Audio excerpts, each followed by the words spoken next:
My next video is going to be a review, don't worry guys. I know I only have one up and I did those shitty Labors of Hercules things, but like, don't worry. There's going to be reviews, don't worry. Ring, ring, ring. Ring, ring, ring. Veronica, you need to make your videos shorter. Why? No one wants to see you bitch on for an hour. Just keep it short and sweet, otherwise you will look like a nonsensical pretentious bitch. But people can complain for 40 minutes all the time and still make it entertaining. Nostalgia Critic does it. You're no nostalgia critic. Okay, true. You need to make it your own, with your own humor. Also, when was the last time you even made a video?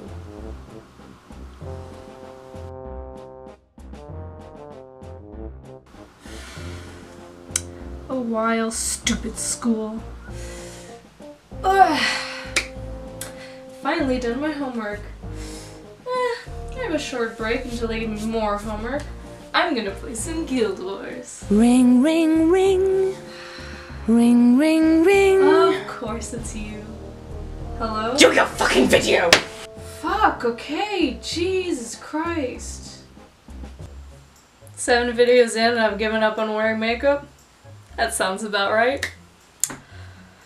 Alright, let's get into this piece of shit, girly, dumbass movie topic. Alright. Okay, so some of you might think I'm not the right person to talk about the art of chick flicks or girly movies in general, where the main plot line is a relationship.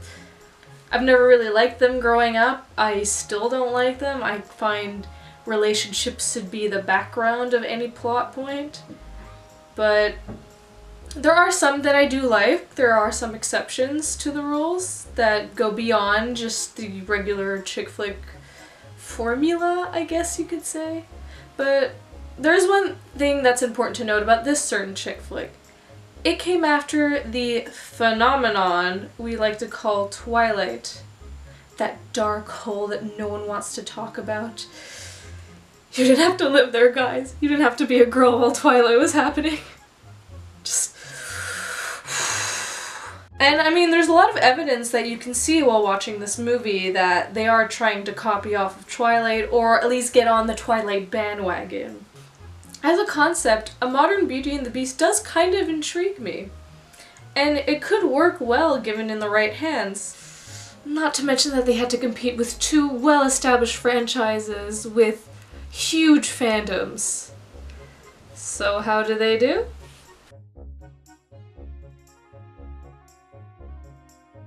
Oh well, I'm so shocked. Just never occurred to me that it would suck. Like, no, not at all. But here's where I think it failed to bring in the usual female audience that would gobble this girly shit up. So number 1, The Beast. Sucks so much. I mean, even after when you're supposed to like him, he's really creepy. I mean, Edward Cullen kinda looks reasonable next to him. At least he was a fucking vampire. I literally thought Vanessa Hudgens was gonna be the one that would kill me in this movie, because I hate her so much. But I mean, she's a pretty good Bella, hang on. Lindy? The movie tried so hard to make him an Archer type character. You know what I'm talking about. He's cool, he's lovable, even though he's a piece of shit, and for some reason you like him. But this actor is so boring. Even his eye candy isn't enough, because he's just so And when he turns into the Beast, he's like really dumb and creepy. Like, I'm supposed to be invested in their love relationship between a creepy boring person and another hipster boring person? Come on, guys. They don't even make it so you can like slot yourself into it. She's clearly a hipster, but she's like really boring. She's not even like an annoying fun hipster. Anyways, moving on. So creepy part number 1. Stalking. Wow, I wonder where they got that from. Creepy part number 2. Stares at her picture, for no reason and then decides she likes her. I know, haven't you done that too? I mean, I've gone through that for sure, right guys? Like, come on.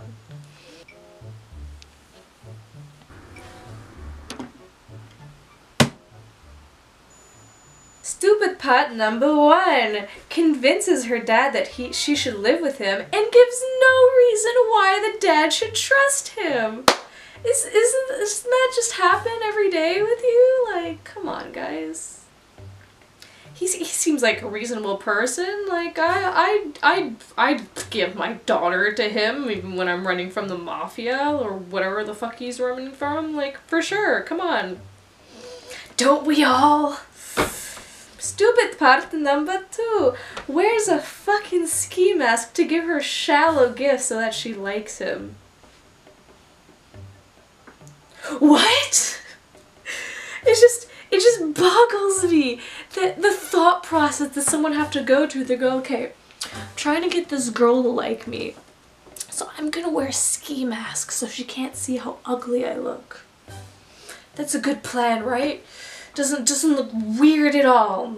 Doesn't look like someone's trying to rob or rape you. No, that's not what's happening. My favorite line from this movie is when he goes to the maid and asks for her advice, like, oh my god, I need to get her to love me. How do I do that? And she tells him, look, you should think about what she actually likes. The gifts you've been giving her are kind of shallow and she's clearly not liking them. So his stalking pays off, you know? He's figured out what she likes from all the stalking, because this is not fucking creepy at all. So then, you know, the plan works. He got her a gift she likes and he's so happy she accepted it. So he runs to the maid and I shit you not, he yells at her, oh my god, the thinking thing worked!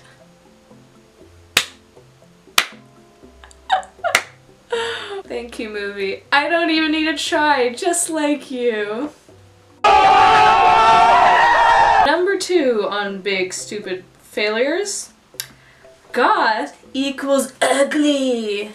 Now don't get me wrong. You can sit there watching this video and go, yeah bitch, what the fuck are you talking about? Of course goth is ugly. But you can't deny somebody out there would find it hot, right? Right, okay.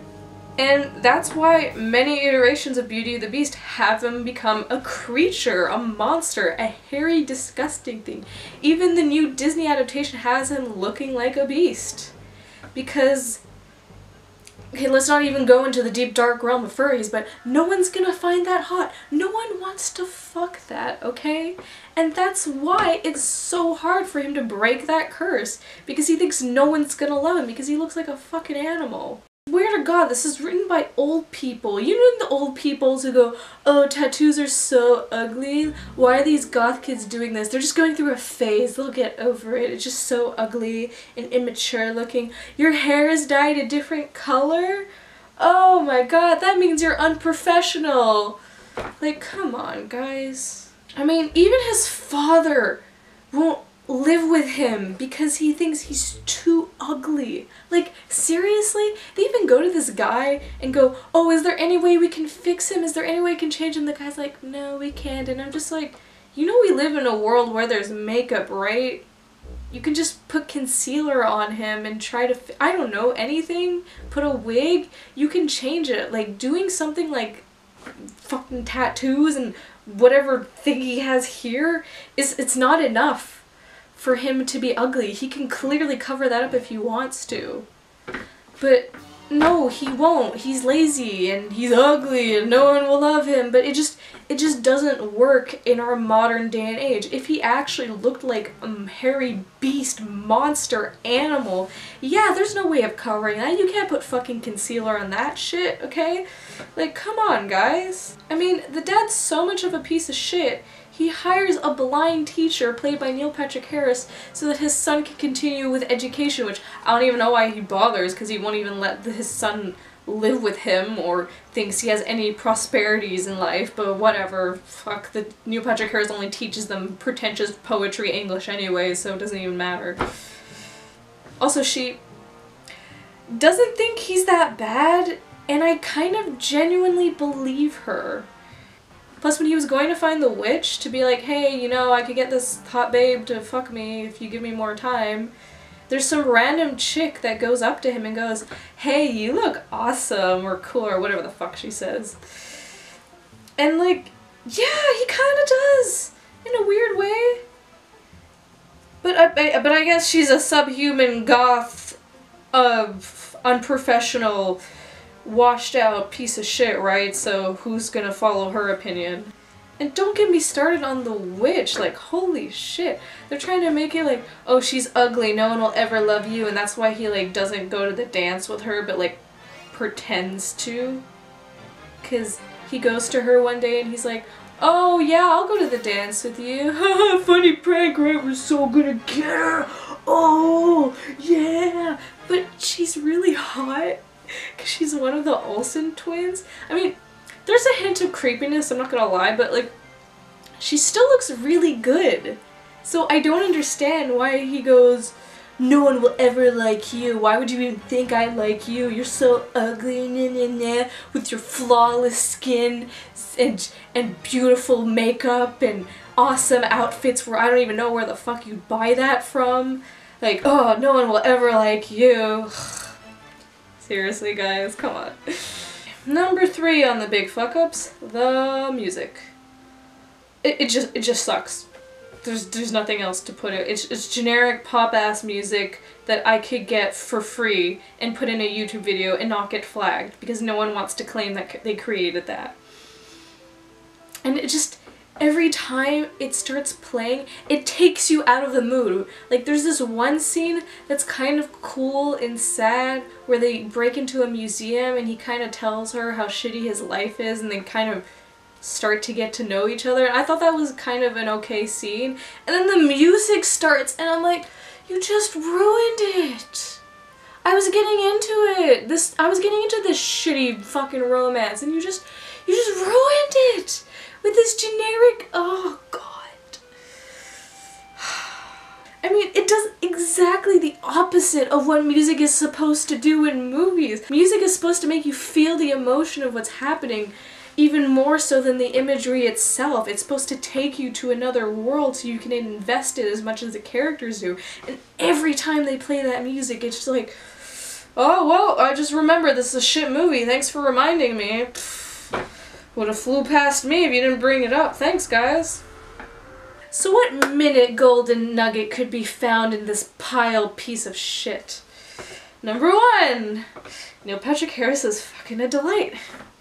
He is the only fun part of this movie, and I know, big surprise, someone as talented as Neil Patrick Harris could be enjoyable, right? Another one is magic just seems to be this thing that exists.